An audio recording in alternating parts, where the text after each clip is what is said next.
All right, moving on. So,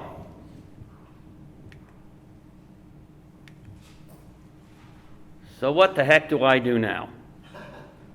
Good question. So, three-step process. Step number one, get educated. And you're doing that, thank you very much, by attending this seminar.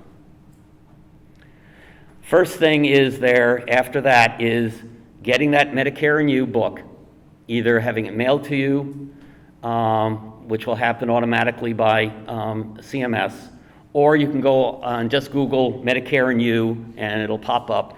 The 2022 version just was published like a week ago, so it's brand spanking new.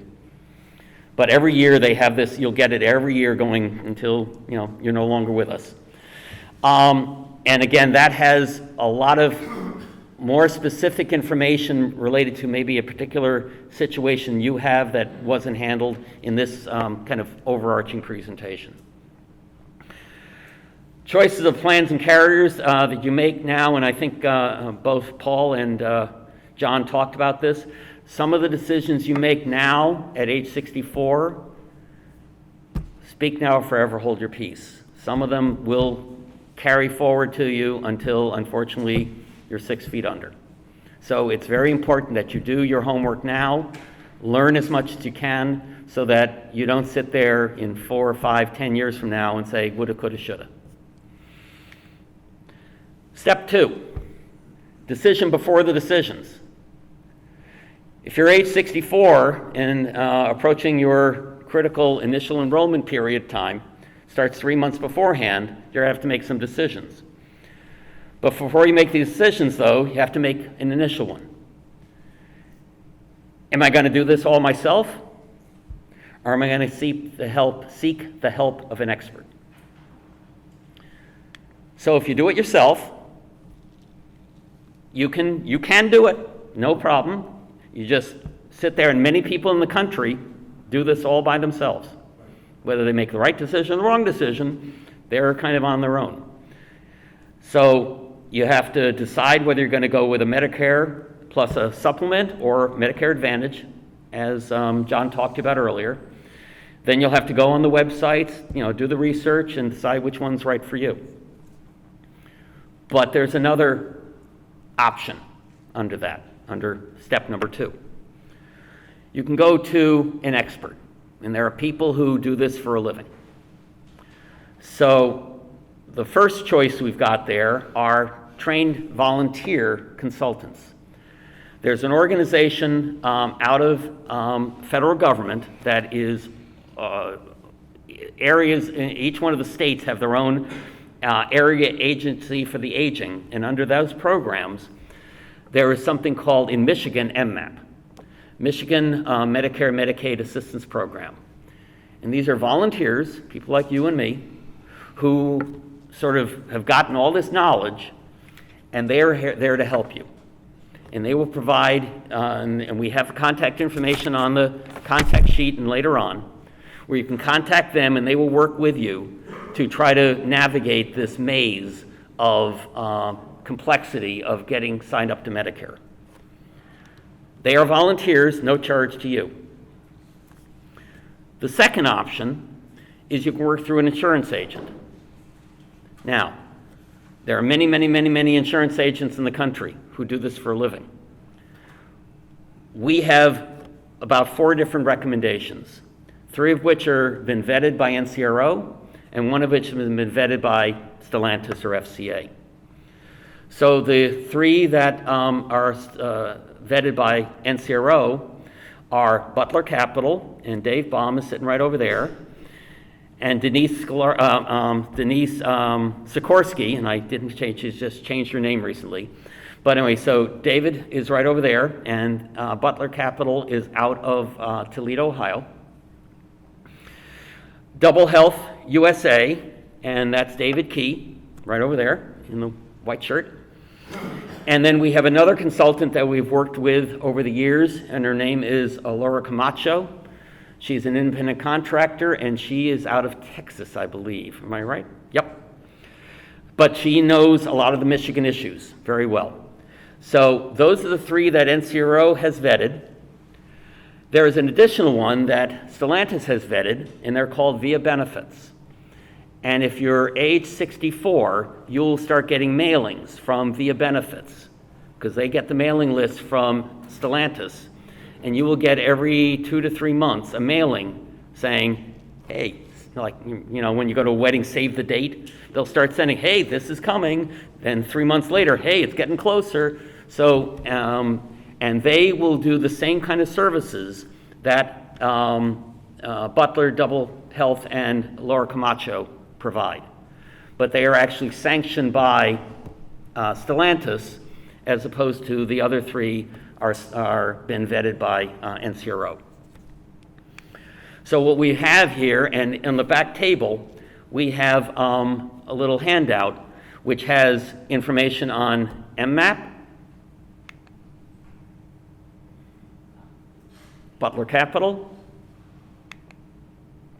Double Health, and Laura Camacho, and Via Benefits. So this gives you a little bit of this, you know, comes from them, and this is what they wanted to present to you, of introducing themselves to you. They all basically do the same type of thing. Some of them have access to different insurance companies than others. They have different levels of experience. Via Benefits is obviously a large organization. Some of the other people are smaller, you know, 1-person, 2-person, 5-person, 10-person organizations.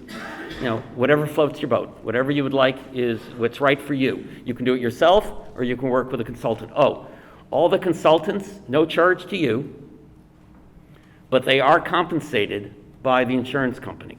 So once you do sign up for them, they will prefer if you take their time during, you know, a few week, month period of time helping you out, they will ask that you go through them to actually sign up and not go through the insurance company website, because that way they would get their commission.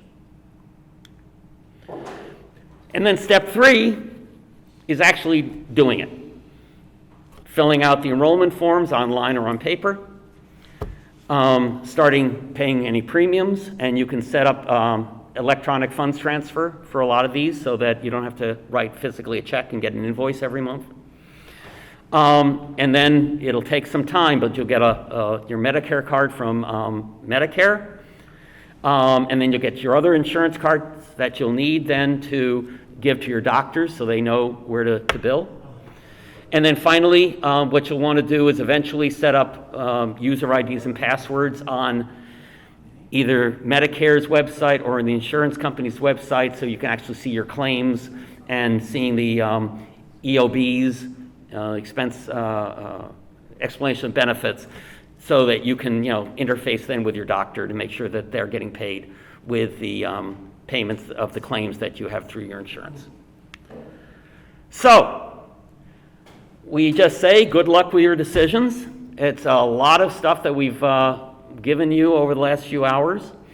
We also will be at the NCRO breakfast on October 13. There will be a breakfast meeting where I think the speaker will be Frank Inquisition, retired Executive Vice President of Manufacturing of FCA. And at the end of that, we will also have some of the consultants and a little bit of a presentation for people who actually are not attending this webinar today. Frank is not coming. Frank is not coming. We have a good alternative. Okay, TB, okay. That was a change over the last 24 hours. So, any general questions or specific questions on the material I just presented? We have something back there. And again, this will be open, all of us will answer these questions. Okay, a snowbird question. For those of us that are kind of here in Michigan 6 months, and maybe Florida for 6 months, resident in both, is there anything like, should we be choosing Florida plans or Michigan plans? And any kind of guidance in that regard? I'm not, I mean, it's your permanent residence, wherever that is. I guess I would ask myself, where do I file my? I can choose my permanent residence based when I file my federal taxes or pay state taxes, I'm Floridian? Is that it? Okay. So you got a state tax in Florida versus. Rich, we want to ask one of the consultants, maybe they can Yeah, assist us gentleman with this one? Well, of course, it depends on your state of residence, but just one thing, usually insurance premiums are a lot lower in Michigan than in Florida for the most part, but you have to look at it individually. But it really, everything is governed by where you declare yourself a resident. Is the declaration for IRS the same as for Medicare? But it's where you're, it's how many days you reside in the state. If you can go, you say you can go back and forth. That's state at split, and then you, where's your driver's license? What's your driver's license and license plate? I'm at that point that I need to make the decision. That is Florida. Sir, why don't you sit down with them after the presentation and you can work through those details with them. Any more questions? There are several from the web. Okay, we'll take this woman first and then we'll go to the web. Okay. Is it here? No, right here. This is going back to WageWorks, and I know you said if you're pre-65, you can use your RICA account to pay for your medical. Mhm. And you also said that once you turn 65, you do have to set up a WageWorks account. If I am having RICA pay my health insurance premium now, I must have a WageWorks account already, correct? I mean, I know I should know that, but. Rich, I imagine so, but Rich? I don't think so, because when you go through your enrollment, my recollection is that you are asked then to indicate where you want your payment to come from. Okay, and if you have frozen into the Merrill Lynch account an amount to cover your premium for the year, it gets taken from there. The big advantage, by the way, is that that's tax-free, okay, which you know. That has nothing to do with WageWorks. I don't think WageWorks knows anything about us until just we are turning 65, and Benefit Connect tells us we exist, and WageWorks is going to get some HRA money and be the conduit to further file the RHC. Well, Rich, let me ask you, can you use your RICA account only when you turn age 65 or when you retire? Oh, your RHCA account can be used at any time. So how would you put a claim in for your RHCA if you turn How do you put a 55? claim in beyond your premium payment? Is it through WageWorks? Are you introduced to WageWorks? I have not put a claim in beyond my. I don't see how you can put a claim. I don't have. Yeah, Exactly, but I think you can use your RHCA before you're age 65 if you're retired, right? I think the door opens at that point. Yes, you can, Howard. You can use it before 65. But then it's a no-win. It's a catch-22. My advice is go to the website, see if you can log in. You may have to enter some information, get set up. If you're set up, you'll be able to log in. If you're not, you'll be able to get access, and then from there, you can start using it. Worst comes to worst, call Benefit Connect and they can help you out for your Yeah, particular we situation. will learn that, let the record show we'll learn that information, because any one of us could call the Benefit Connect and ask that's a generic question, Right. and could call Benefit Connect and find that out. Yeah. We just don't happen to have had that experience or know that yet. I know you can't go to WageWorks before you're age 65 for your RHCA, but for the RICA, which uses the same process, I would think you should be able to set up an account, but we haven't used that. We haven't tried that.